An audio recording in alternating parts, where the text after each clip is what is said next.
For most of human history, reality was physical. Laws were written on paper. Money was metal. Work happened in factories. Memory lived in books. Power meant land, or steel, or oil. If something mattered, you could touch it. Today, that is no longer true, because the most important systems in our civilization no longer exist in the physical world.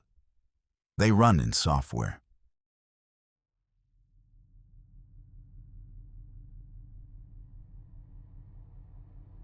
We call it the cloud, as if it were weightless, invisible, ethereal. But the cloud is not vapor. It is steel, concrete, copper, and megawatts. It is factories that manufacture intelligence. As of 2026, there are over 1,000 hyperscale data centers across the world. Their capacity doubles roughly every 4 years.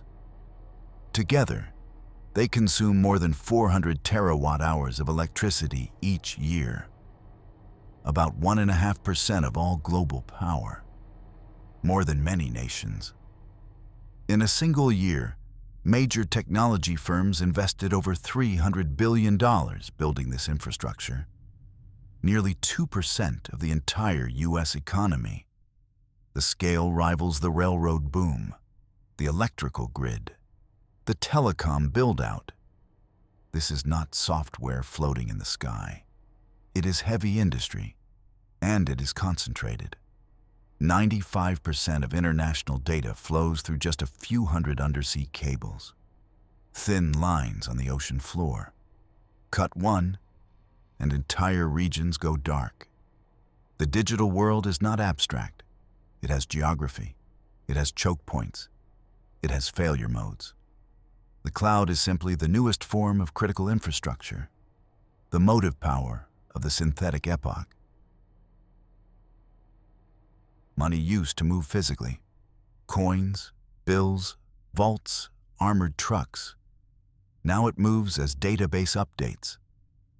In the United States, only a small fraction of the money supply exists as physical cash. The rest exists purely as numbers in ledgers, balances in servers. Most markets no longer resemble trading floors. They resemble data centers. 60 to 80% of trades in modern exchanges are executed by algorithms, not people. High-frequency systems operate in milliseconds, faster than human thought, faster than human perception. Negotiation has been replaced by execution. Code decides price. Code decides timing. Code decides liquidity. Every day, Visa processes hundreds of millions of transactions. The ACH network settles tens of trillions of dollars annually. Nothing moves. No gold changes hands. Only state changes in synchronized databases. Value has become software, and access to that value is also software. Credit approvals, mortgage underwriting, fraud detection, black box models evaluate risk and make decisions automatically. Entire life paths hinge on invisible logic, a loan, a home, a business, not decided by a banker, but by an algorithm. Money is no longer a token, it is a computation. Work used to be managed by people, supervisors, schedulers, foremen. Now, increasingly, work is managed by software. For hundreds of millions of gig workers, there is no boss, only an app. An algorithm dispatches jobs, tracks performance, determines pay, acceptance rates, response times, customer scores, all quantified, all optimized. In warehouses, systems monitor time off task, fall below a threshold, and termination becomes automatic. No meeting, no conversation, just a flag in a database. Across Europe, nearly a quarter of workers now have schedules assigned entirely by software. Shifts generated by prediction models, human time allocated like inventory. But it doesn't stop at labor. Governance is changing too. Risk scores influence bail decisions. Algorithms recommend detention or release. Software determines who is considered safe or dangerous. Early release, sentencing, benefits eligibility, fraud detection. Entire bureaucracies now operate through automated systems, sometimes efficiently, sometimes catastrophically. In Michigan, one unemployment system falsely accused tens of thousands of citizens of fraud, with error rates exceeding 90%. The penalties were automatic, wages garnished, lives disrupted, all triggered by code. Software has quietly assumed two ancient roles, the manager and the magistrate, optimizing behavior at scale.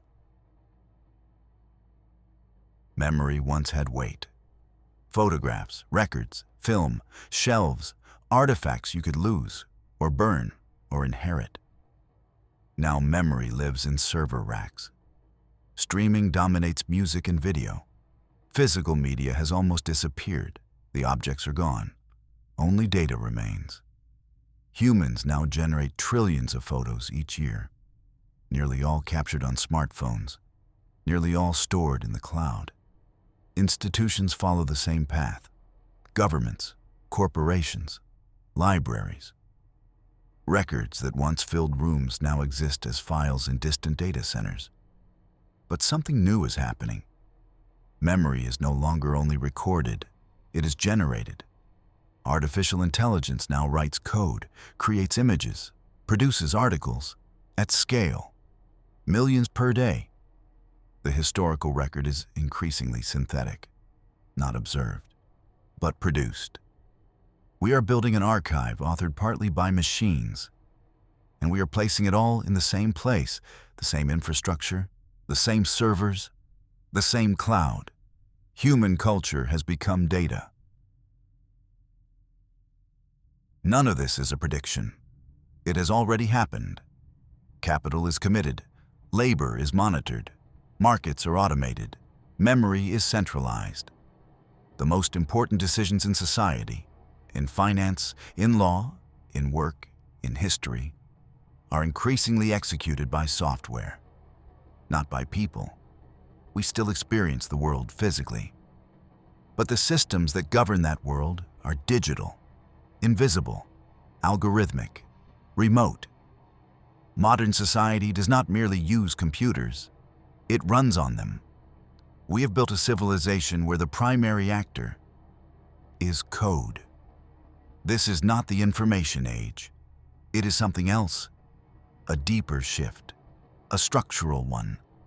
The moment when reality itself became executable. This is the synthetic epoch.